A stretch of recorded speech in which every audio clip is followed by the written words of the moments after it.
Good evening, everyone, and welcome to the Amateur Radio General Class session number 2.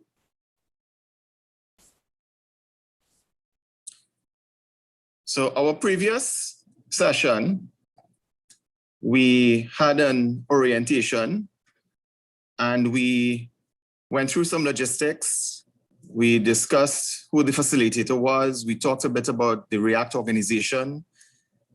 We got into what amateur radio was all about, also what the course would be about and the expectations. We discussed our learning objectives. We had a look at the different classes of licenses that are available under the FCC system. We discussed how the sessions will be organized. We also looked at what study material that we'll be using, including some of the optional books that participants can choose to acquire. We went through what's involved with taking the exams. We handled a couple of the frequently asked questions from the registration forms. And we also discussed what the next steps were.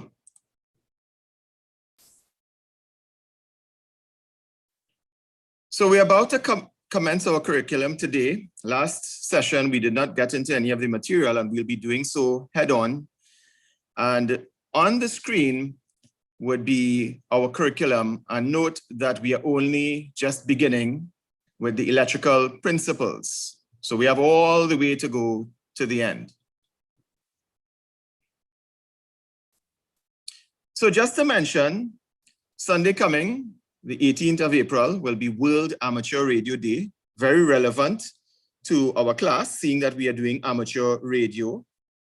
And what is World Amateur Radio Day? Well, it just marks that the International Amateur Radio Union was organized as a representative body for amateur radio interests. And it was formed in 1925 in Paris. And the note on the screen is that the first, or the co-founder was the president of the ARRL at the time. So just for you to know, and you can look out for activities in respect of World Amateur Radio Day. Just to mention that last Saturday in Trinidad and Tobago, we held an ARLVE exam session. So we'd like to say congratulations to all persons who sat the exams and welcome to amateur radio. So they would just be waiting on their US call sign and they would have applied to the local telecoms authority for their local TNT call sign. And we certainly like to say hearty thanks to the volunteer examiners who work really hard to put these exams together. It's all voluntary, but they are committed. We would also like to say thanks to TAT, the Telecom Authority, for hosting the session. It was held at their location. Okay. Do I gather there are persons who are not hearing me? Could I have a raise of hands, persons who are hearing the audio, please?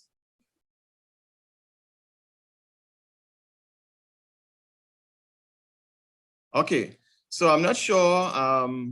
There may be persons who are not getting audio, so it could be your device. If I just had about 60 persons raise hands, so that means, so if you're not hearing the audio, I do apologize, but it may be on your device.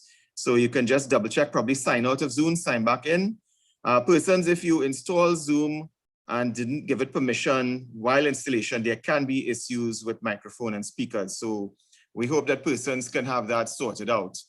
All right, so we will continue. Thanks very much for the persons who are indicating that they're hearing.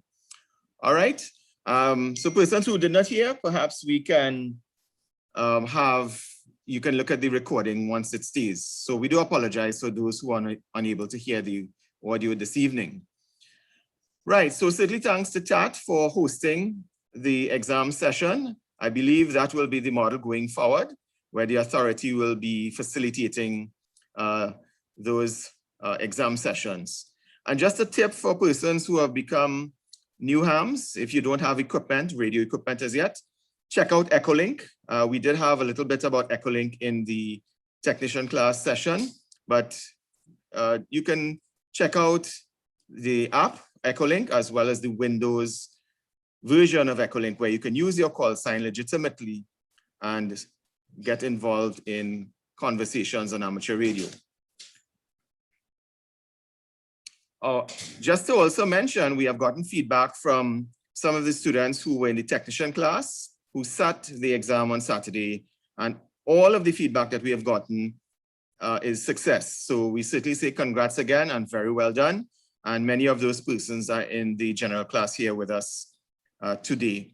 So very well done, and that should be encouragement for those of us who have not yet done exams, as well as those of us who are going on to do general and maybe extra.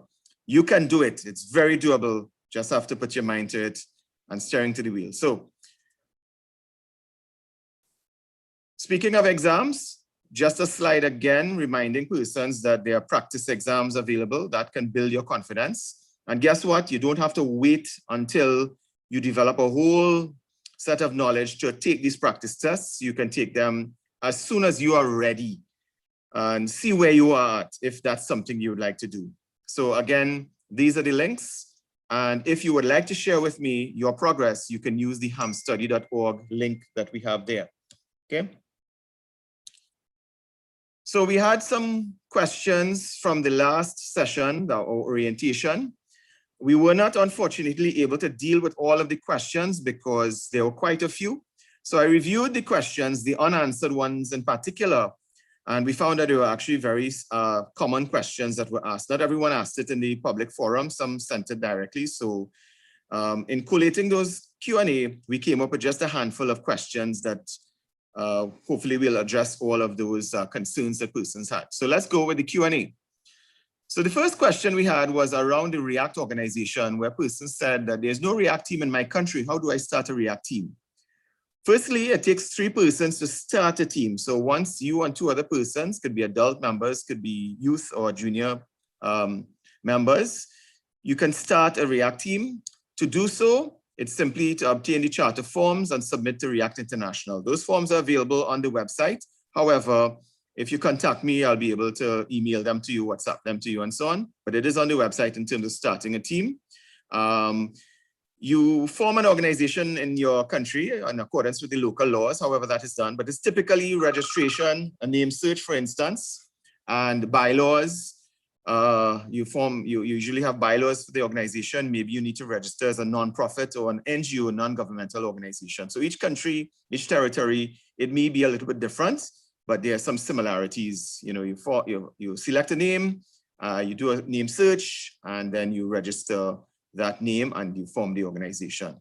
So you need to check with your local, persons who have organizations, who run organizations, or have nonprofits in your country. You can get some further advice, or you can drop me an email if you have any specific questions, and we'll see how we can research. So that is essentially how you go about it. And we'll provide further information based on persons who are interested. Just drop me an email. Second question is, what is the React channel on Zello? So there are, in fact,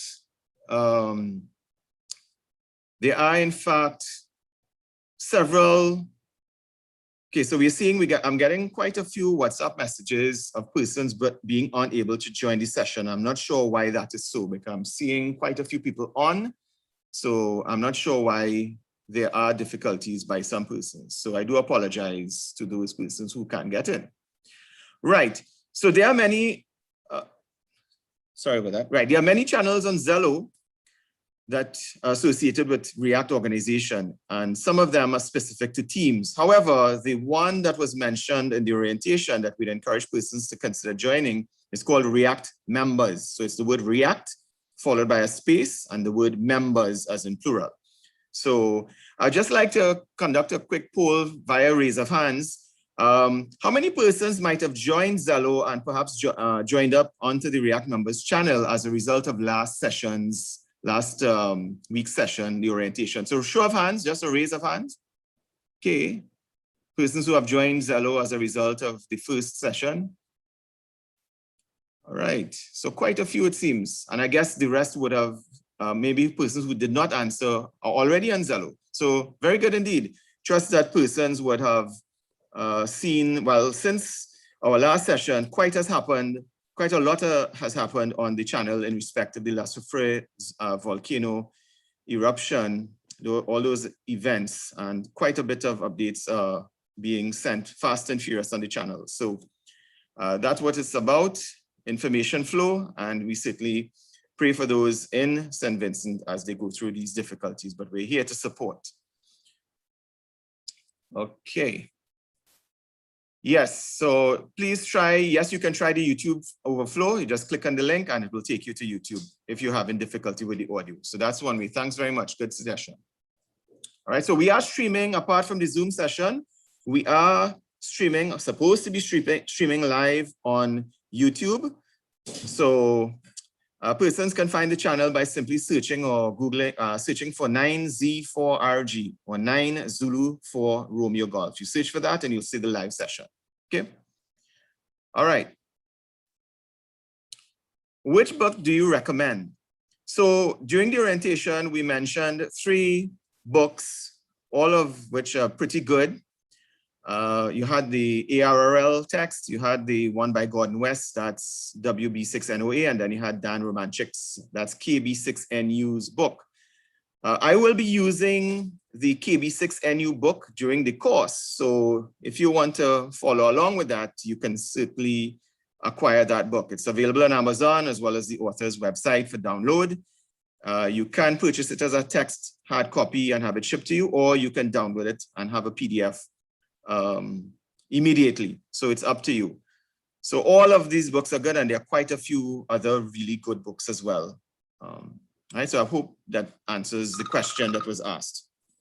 So what is the duration of the certification to recertification? So if I understand that question correctly, the FCC license itself, once you pass the exam and you're licensed, as long as you don't let the license lapse past the grace period, I believe it's 2 years. If you don't renew by then, well, you have lost your license.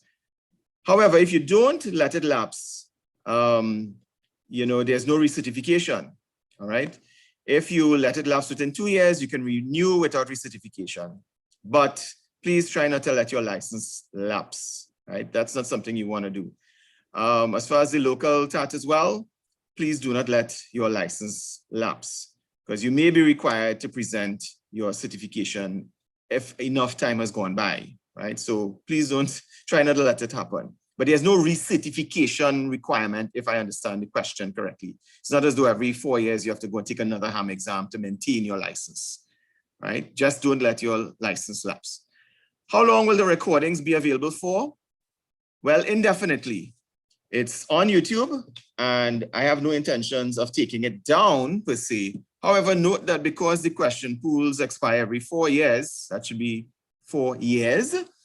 So be sure to check the period of validity for the question pool concerned. So it will be left up indefinitely. So you no need to rush to review. You can do so at your leisure. So we're going straight into some of the material, and we start off with the concepts that leads off from us. Hopefully everyone in the course today has had the opportunity to at least review a couple of the sessions from the technician class. So we're making the assumption that persons are familiar with that material, so we'll not be going over that in any detail. All right, so we will also be taking today's session a little bit slow, because we know there are many persons who joined the class and have not covered the technician material yet.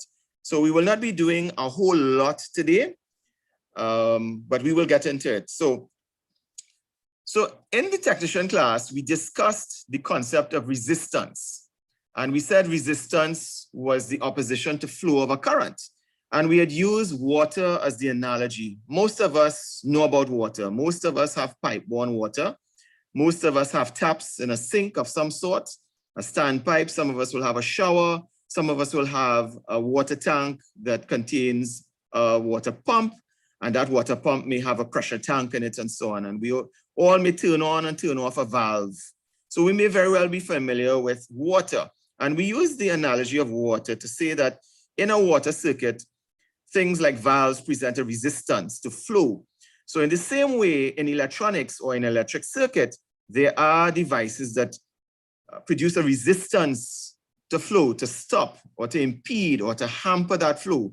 Except that in the electric circuit, what is flowing are electrons. You can't see them really. You see the effects of them, but you don't see them. In a water circuit, I mean, you do see water coming out the tap, right? So some might say you do see electricity when you have lightning or there's sparking in the wires. Okay, fair enough. But generally in a wire, you don't see the electrons flowing. You just know it's there, and it could be dangerous if it's high voltage. So we have the concept of resistance to flow of electrons or electricity. And we had discussed direct current circuits at the time. And we said, you know, there's a flow in the circuit in one direction.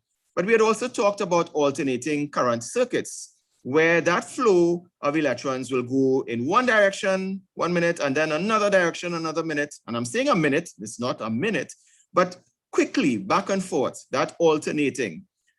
The current goes in one direction, then another direction, and so on. That's alternating current.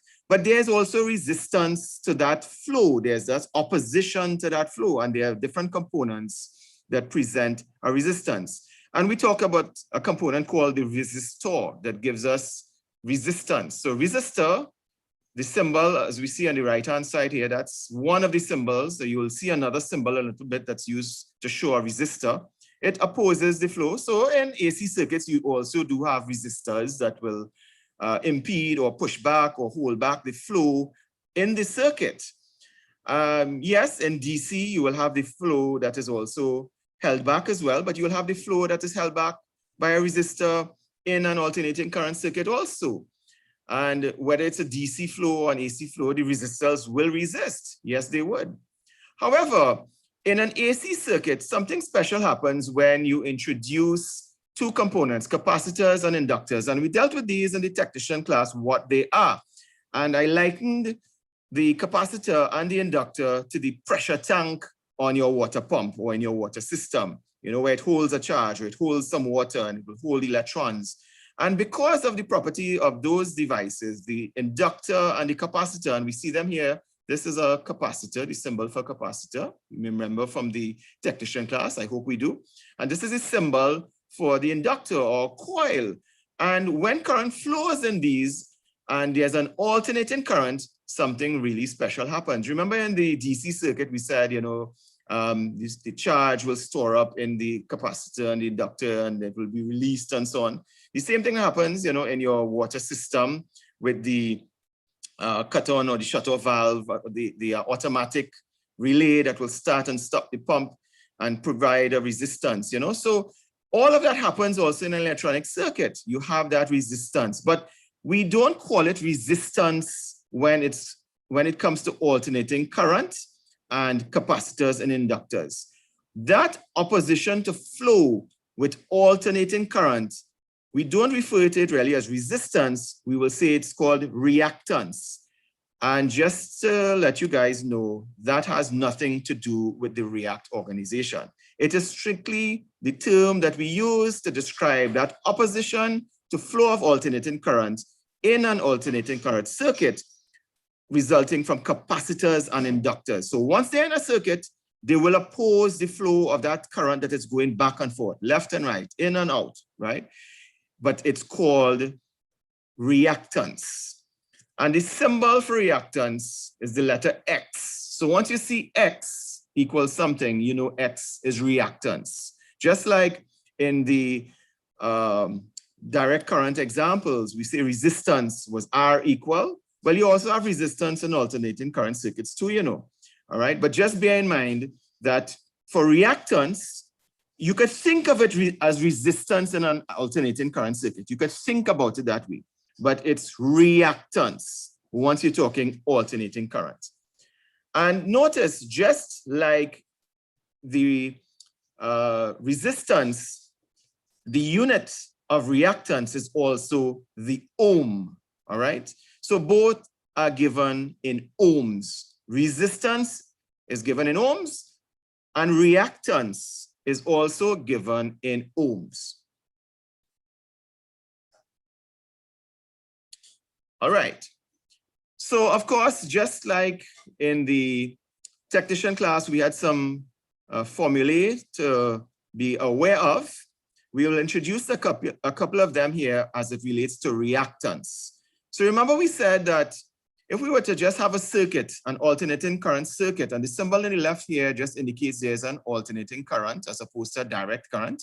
And the other symbol towards the right here is the coil or the inductor, symbol L. You may remember that from the technician class. So because we have the inductor in the alternating current circuit, we have reactance.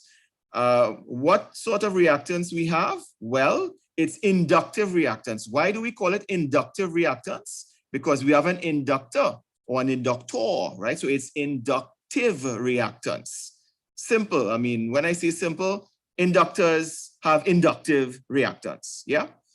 So we said that it's measured in ohms, reactance is, but there's a formula to calculate what the inductive reactance is. So if we look towards the top left here, we see it looks like a bit of Greek, and it certainly is. X is equal to something. So remember we said X is reactance. Well, X, if you notice, if you can see it, I don't know if it's too small, but there is a subscript to the X. There's a little L there. So it's XL. So what that simply means is X is reactance, and we put a little L at the bottom there because L is the symbol for inductance. So XL, it would be inductive reactance. That's how we get that. That's how we interpret this cryptic symbol XL.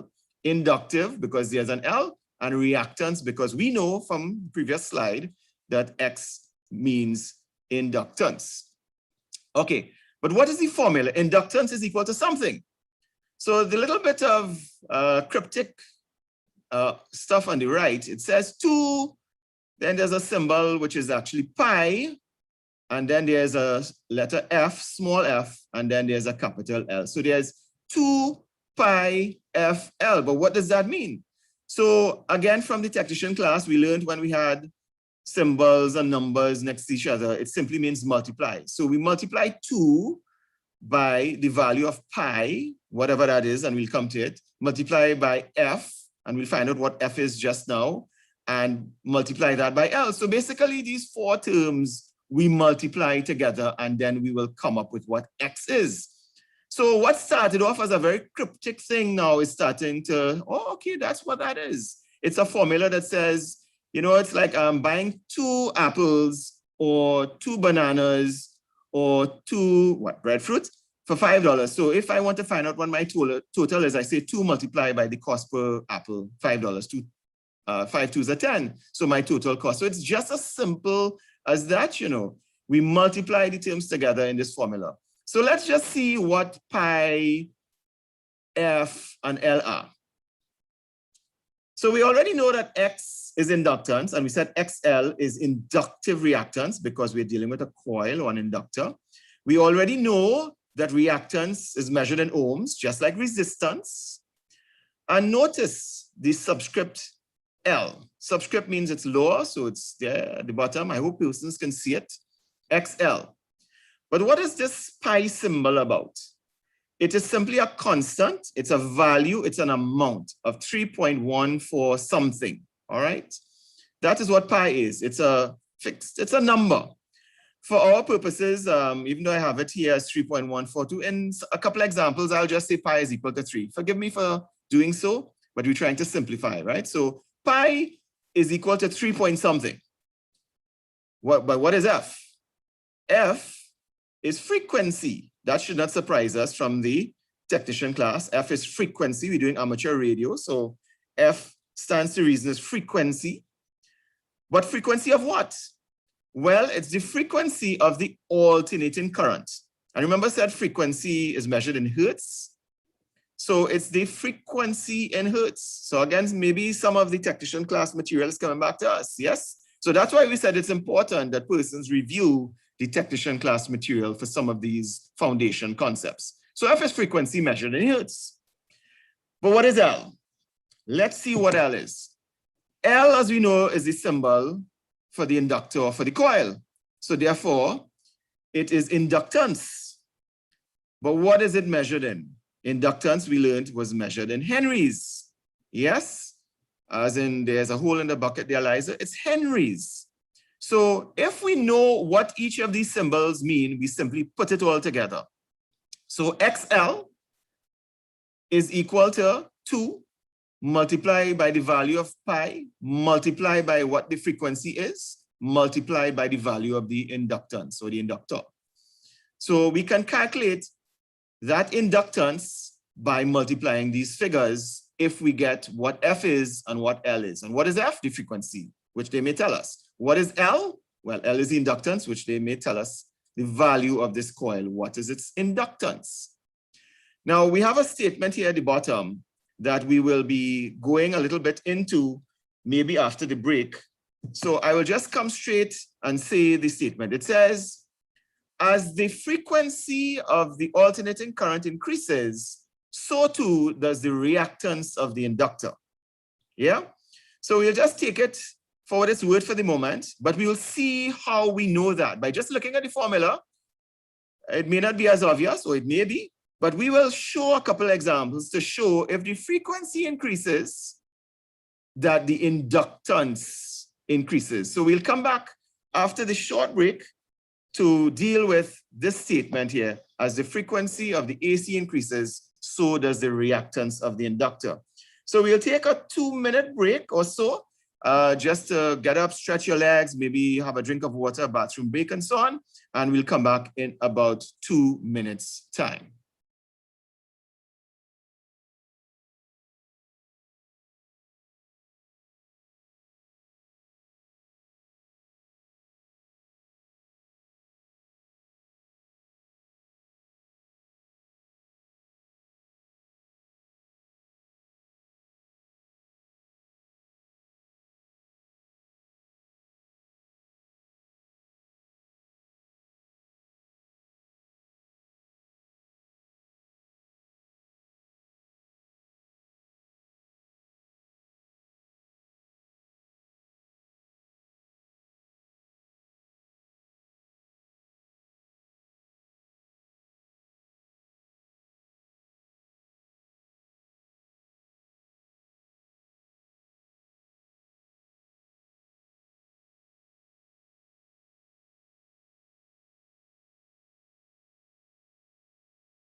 Okay, everyone, welcome back. So I do apologize to the persons that have been having difficulties. I saw a few got through, and I would have typed in the box if persons had stayed with us in terms of searching for the YouTube channel.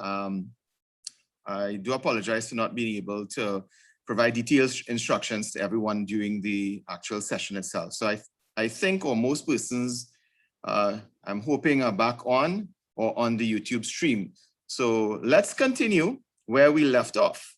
So we made a statement at the close of the first half, and we said that as frequency of the alternating current increases, the reactance of the inductor also increases. That's what that statement means.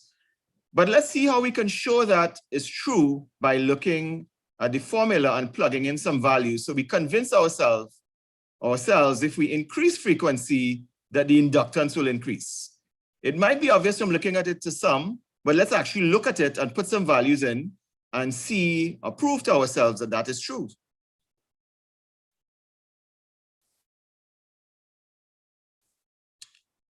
All right.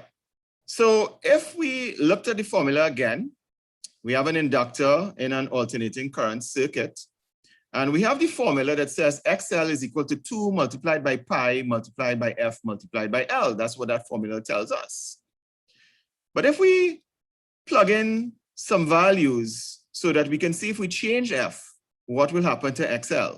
That's what we're trying to prove. We're trying to show that what they told us is true, that as frequency, as this increases, F increases, it's directly proportional, right? Or the XL is directly proportional to F. I think Franz shared that concept with us a bit in the chat box, and thanks very much, Franz. So let's show that as F increases, XL will also increase, which is the statement. And the reason we're going after this is because those are actual questions in your exam. So we need to know this. But if we understood it as well, it helps. So let's look at some scenarios. So we're saying we're going to plug into this formula a couple of values. 2 is a constant, pi is a constant, but we can plug in a value for F and we can plug in a value for L. And we can hold L constant, change F, and see what happens to XL when F is changed. That's what we're doing with the formula. We're plugging in a different value for F. So let's look at what the first set of values are. So if we say that, well, I did warn you earlier, I'm going to make some approximations, right? So I'm saying pi is about 3. Yeah, forgive me for those purists. But I'm just saying pi is about 3. And frequency, well, use a small number, 1. So my frequency is 1. And my L, which is my inductance, is 2. So if I were to do that, I plug 3 as pi, I plug F as 1, and I plug L as 2. If I multiply that, I think I get 12, right? Yes, 2 by 3 by 1 by 2. So that's how I get it. So I have 2 multiplied by pi, which is 3, multiplied by F, which I've said will be 1, multiplied by L, which I've said will be 2. When I multiply 2 by 3 by 1 by 2, I hope I get 12. So XL is equal to 12. So we know when F is 1, in this case here, XL is equal to 12. But what about if we double up F? We change F from 1 to 2. What will happen to X? Will X go up or will it go down? So that's what we checking to see. If we increase frequency, will XL increase or will it decrease? So we do just that. We make F equal to 2. We change, instead of using 1, we use 2. But guess what? All other things being equal, we leave L as 2. Well, we can't change pi because it's a constant. And then 2 is also a value there that we have to use. It says 2 pi FL. So we plug that into the formula. 2 multiplied by 3, which is pi, multiplied by the frequency. Well, we have changed the frequency from 1 in the previous example. We are making it 2 now to have an increase to see what happens. So 2 multiplied by 3 multiplied by 2, which is F.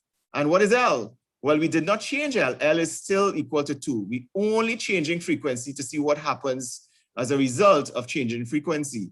So we get 2 multiplied by 3 multiplied by, what is F? F is equal to 2 in the second case. And what is L? L is equal to 2. And when we multiply 2 by 3 by 2 by 2, hopefully we get 24. So in the first case, when frequency was 1, the inductance, the reactance, the inductive reactance is 12. But if we double up the frequency, we move it from 1 to 2, what happens to the reactance? The reactance increases to 24. So therefore, this statement that we encountered in the previous slide that says, as the frequency of the alternating current increases, so too does the reactance increase. So we are seeing that here by plugging in values in the formula, that as we change the frequency, in the reactance or the inductive reactance changes and it increases. It did not increase. So this statement here is consistent. Again, this is something you will encounter in the exam, and that's why we are trying to a bit of an explanation so that when we have that statement, we can see that it is true and we understand how we can prove that it's true in a very basic, very, very basic way. All right. So again, due apologies for the purists. All right. So let's move right along. All right. So I know we have some questions in the chat box. Okay, so let me deal with one. So all one needs to do is go to training.ttreact.com. That's the link that was provided to everyone.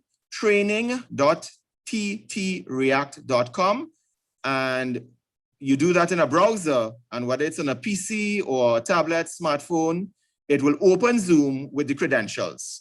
So simply type in training.tt, as in tango, tango, 2 T's, ttreact. So training.ttreact.com. I'm going to type it again here in the box, HTTP. All right, so forgive me, we have some questions here, so I'm just going to put it in, answers, training.ttreact.com.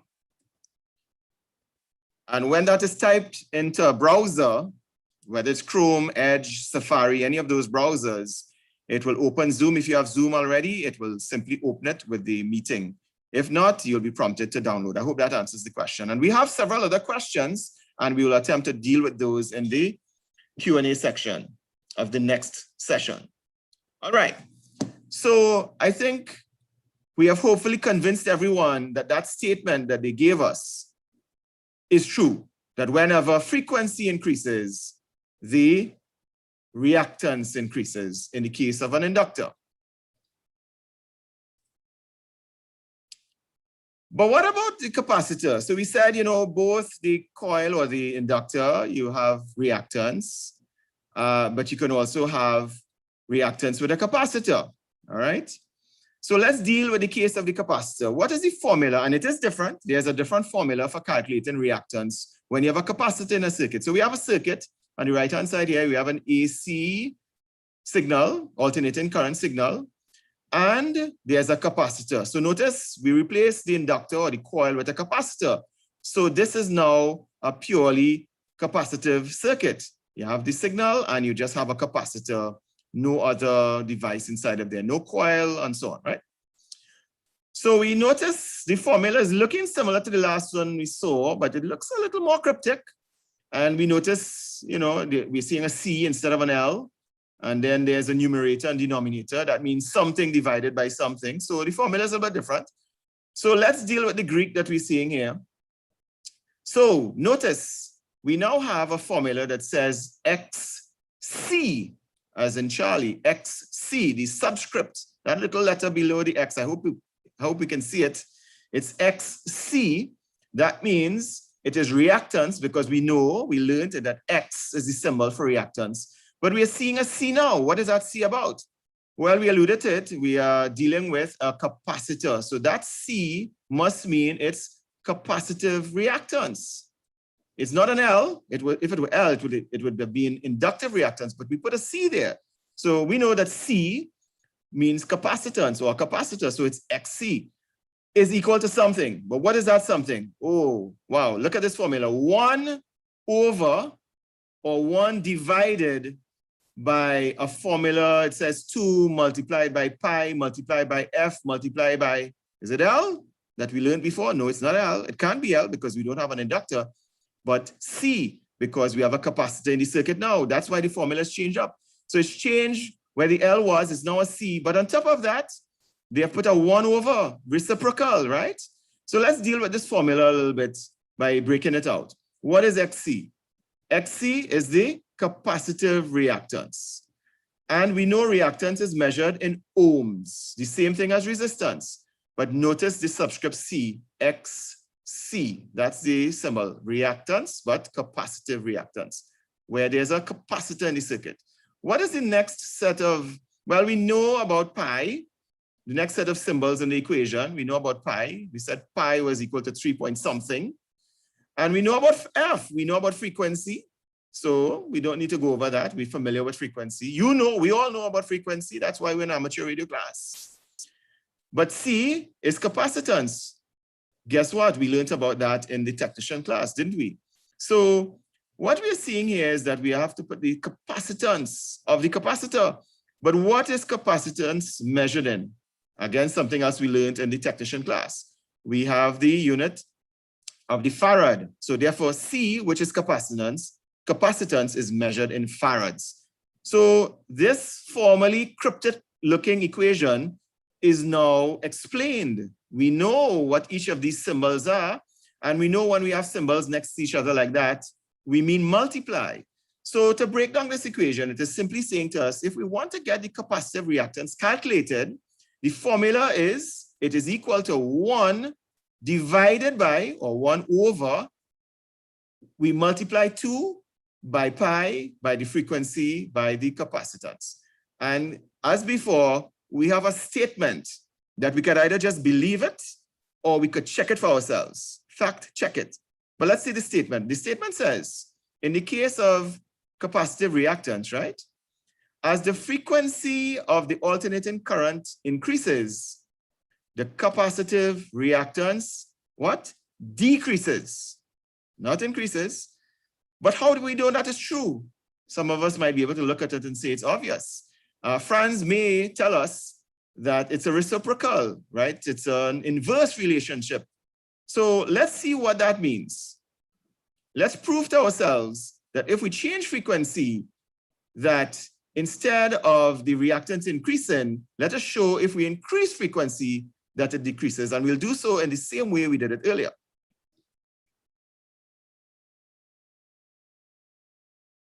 All right, here we go. So there's that formula again. XC is equal to 1 over 2 pi FC. Yeah? So let's plug into the formula some values and calculate XC. And we will change only frequency by increasing it and see what happens as a result to our reactance. Right, so remember we are dealing with a capacitor in a circuit, but what circuit? In an AC circuit, there's an alternating current that is flowing here. So we have a capacitor and there's reactance and we want to calculate the reactance. So let us plug in some values. Firstly, 1, well, we don't have to plug in any, whoops. Right, we don't have to plug in any value. Change 1 is 1, 2 is 2. Pi, as before, well, forgive me again, I'm approximating it to 3. It's 3 point something, but just to make the screen a little simpler and so on, let's say it's about 3. So we'll use 3 just to prove the point. Please don't use 3 when you're calculating something. But F, what is F? So we're going to keep it simple again. We're going to at first pass say F is equal to 1, frequency is equal to 1. So we're going to plug 1 into the formula. And we're also going to plug a value for C, and we're going to say that C is equal to 2. So this first row here is what we're calculating, right? Pi is equal to 3 point something, F is equal to 1, C is equal to 2. And let us calculate what XC is. So hopefully when we do all of that, we say X is equal to 1 over, when we multiply out these values, we should get 12. So XC is equal to 1 over 12. And 1 over 12 is about 0.08. Right? So we have a value when frequency is equal to 1 of 0.08. And we want to see if we increase frequency, what happens to XC? So we're going to change frequency. We're going to change F now. And instead of putting in the 1, which we did before, we are now going to put 2. So we're going to say XC is equal to 1 over 2 multiplied by pi multiplied by 2 instead of 1. Multiplied by whatever C was, but we're keeping it as before, We said C was equal to 2 before, so we keep in C is equal to 2. When we multiply all of that, we get 1 over 24. So when we multiply 2 by pi by 2 by 2, we get 24. So that's 1 over 24. And when we divide that, we get approximately 0.04.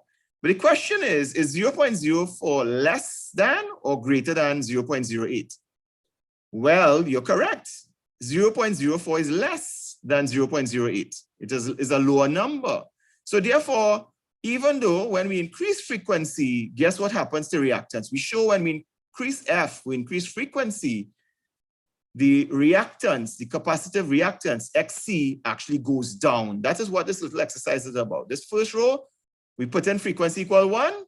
The second time, we change frequency equal 2, but maintaining the same values. And we saw that XC is actually less. So when we change frequency to go up, XC goes down. So an inverse relationship. So that is where the statement comes in. It says, as the frequency of the alternating current increases, the capacitive reactance, XC, decreases. And we have just proven that here. Again, exam question.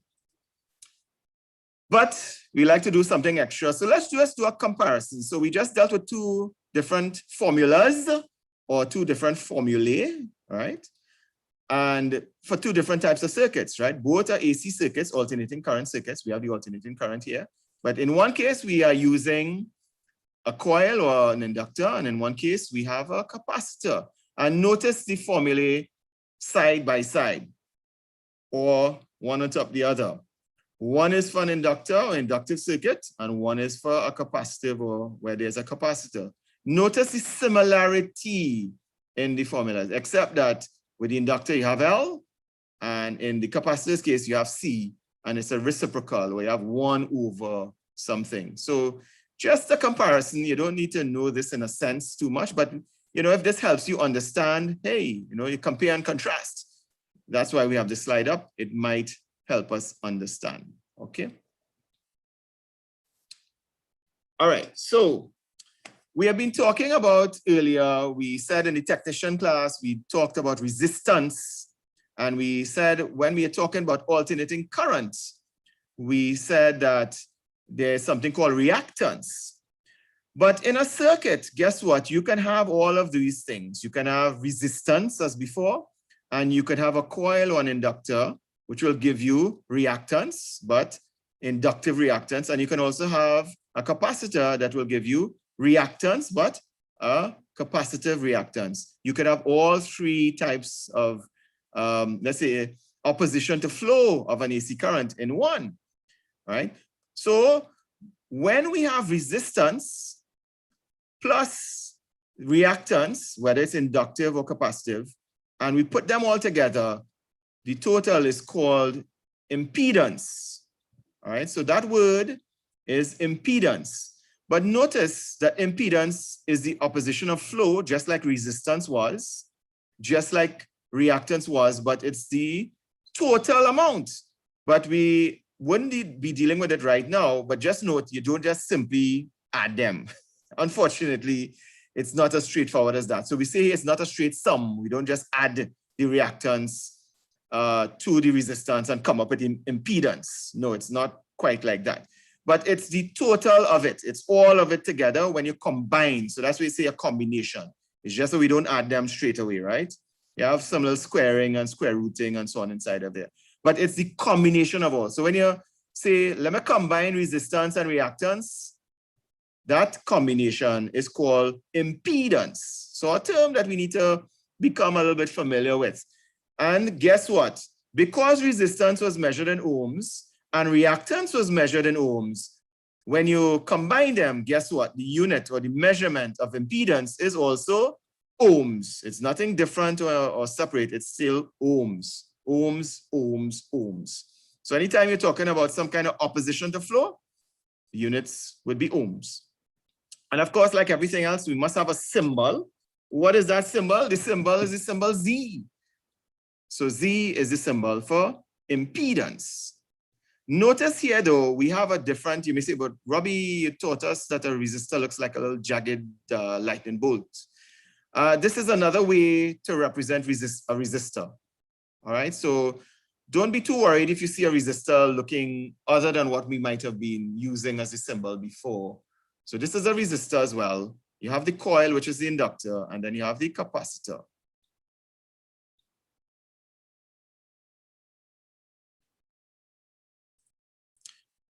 So, of course, we're doing amateur radio. So then there's impedance in amateur radio. What does impedance have to do in amateur radio? Why are we talking about it? Why is it important? Why do we have to learn about it?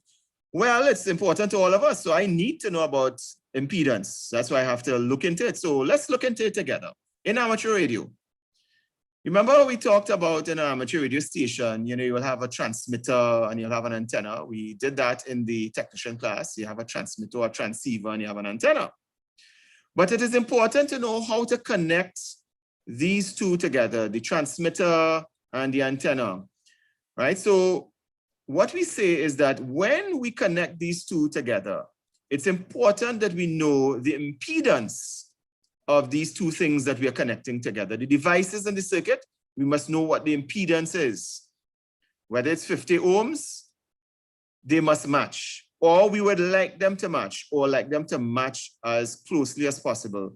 Here again, we repeat the concept that as hams, we are matchmakers. Yes, we are.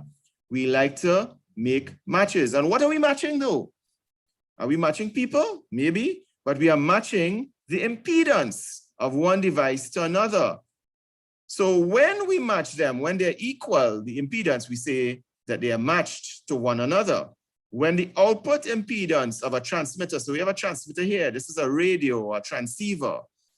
When we match the impedance of the transmitter, sometimes called the source, to the impedance of the antenna, we are said to have matched them.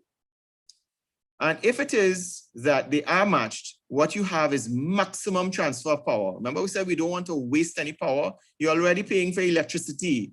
You already have power going to your antenna. Why you want to waste any of it? You don't want any reflected back. You want all to go to the antenna so you could transmit. Maybe you want to talk to somebody in St. Vincent and it's a bit noisy. You want all of your transmitter power to go to that antenna to be able to reach so that those folks in St. Vincent will hear you.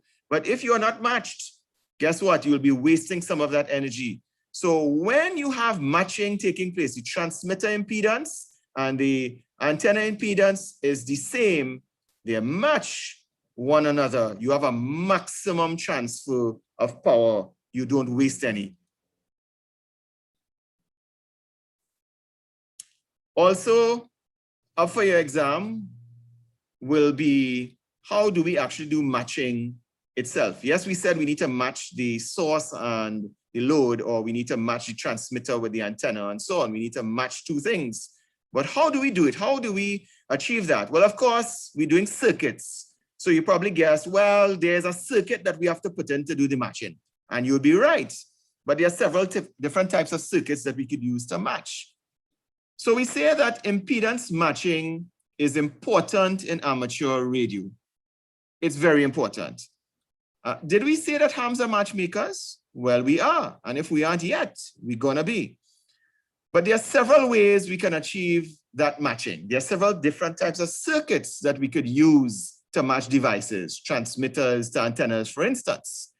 The transceiver to the antenna, or the source to the load. What are those circuits? Well, we have 4 types of circuits that you'll get in the exam, or terms that you will encounter in the exam. And we just need to know these terms. So we have an LC network. Now you might be saying, but wait a minute, an LC network, we don't know what that is. Do we? Don't we? Well, let's break it down a little bit. Let's dissect what an LC network is for a moment. An LC network is simply, what is an L? We know what an L is. We know an L is a coil or a inductor. That is what L is. C, that looks familiar. We have talked about C before. What is C? You'd be right if you said capacitor. So all an LC network is something, a circuit with a coil or an inductor and a capacitor connected. But guess what? We have to find a fancy term. So we call it an LC network. We don't say it's a coil or an inductor and capacitor circuit. We say it's an LC network. So if you look here, you will see there's a little circuit. You have an inductor here. It's variable, yes. And you have a capacitor. It's variable, yes. But it's still an inductor and a capacitor. And that is an example of an LC network. Simply a coil or an inductor and a capacitor. What's another type of circuit that we can use to match? A transformer is another one. So remember the symbol for a transformer, here it is, right? Kind of like two coils back to back with a stroke in between. So that's a transformer. That's another type of circuit that you could use to do matching. What is another one? A pi network. You'll say, but wait a minute, that now, whoa, I'm lost here. A pi network, what could that be? Well, pi is really the symbol pi. So this is a capital, there's a pi. This is what the symbol pi looks like. So the circuit that we are talking about will resemble that symbol pi, right? So let's look at that. If you look at it, you have the top here and you have the two sides here. So that's a pi. And you have an inductor or coil, and then you have capacitors off to the side. So that's an example of a pi network. This is it. That's a circuit, and it's a pi network circuit. For your exam, you need to know these terms, right? Because they will ask you, what can you use to match? You need to know it's LC circuit, transformer, pi network. Last one, believe it or not, you can use a piece of feed line or transmission line. We dealt with transmission lines in the technician class. You can use a piece of it. Look, it's here. That's a little piece of a feed line to match the two, match the transceiver to the antenna. So for the exam, we need to know these are the types of circuits that we can use to match. Again, hams are matchmakers. So folks, we have come to the end of our session today. When we start next week, we will go to Q&A, and then we will deal with the questions in the question pool that matches the theory that we did today. We didn't do a whole lot of theory, but it could be a little bit heavy. What we'd like to ask is everyone who are, especially if you have not yet finished the 16th session technician class, we urge you to continue reviewing the technician class. That's why we only dealt with one basic set of concepts today. We didn't rush anything. We took it a bit slow. So persons who have not yet completed the technician class review, you have an entire week.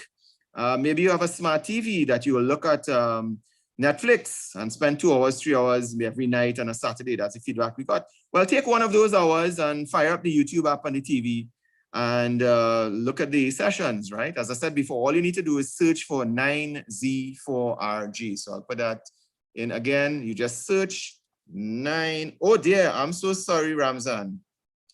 All right, sorry to hear. I hope your son is okay. All right, so keep in touch. Let us know what's happening. All right, so these things happen. Life happens. I hope that it doesn't go too badly there. All right, so 9Z4RG, just search YouTube for that call sign on your smart TV, and you will see the live session and recorded sessions. You can look at this material on your big screen if you have one, smart TV, all right? So we ask persons, please review the technician class material. It will be a great help. Persons, please be safe out there. Of course, our neighbors in St. Vincent dealing with this Le Soufrière volcano. We're asking you kindly find some way to assist if you can. There's lots of info circulating on Zello, live reports from persons on the ground in St. Vincent on the React Members channel. So if you're interested in that sort of thing, please consider checking out Zello. So our next session is on Friday the 23rd, that's next week Friday at 8:30 p.m. Atlantic Standard Time, which is Eastern Daylight Savings as well. The time is now 9:31 p.m. So we did just about 1 hour.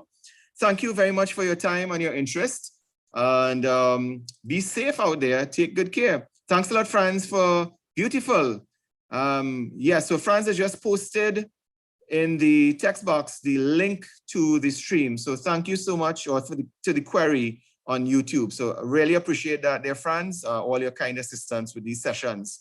George, thanks very much. You too. Also take good care. All the best, everyone. Have yourselves a good night and a great weekend. Remember Sunday, World Amateur Radio Day. Yes, Bobby, thank you as well. And do have a good night. Jeff, thanks so much. And I really appreciate it. Take good care. Okay, Bob, you too, do enjoy as well.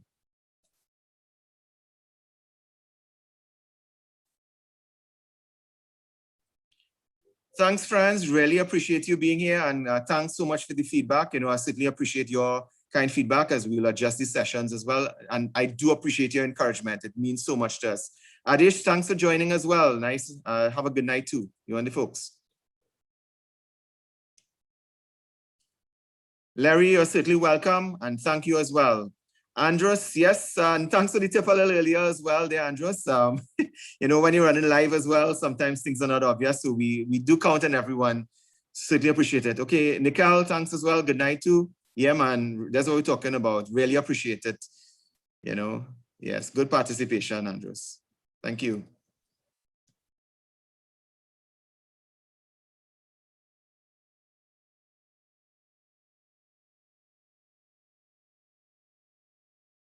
Okay, Anthony, have a good night as well. Thanks.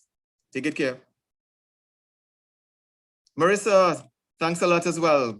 Glad you're in there. Take good care. Be in touch.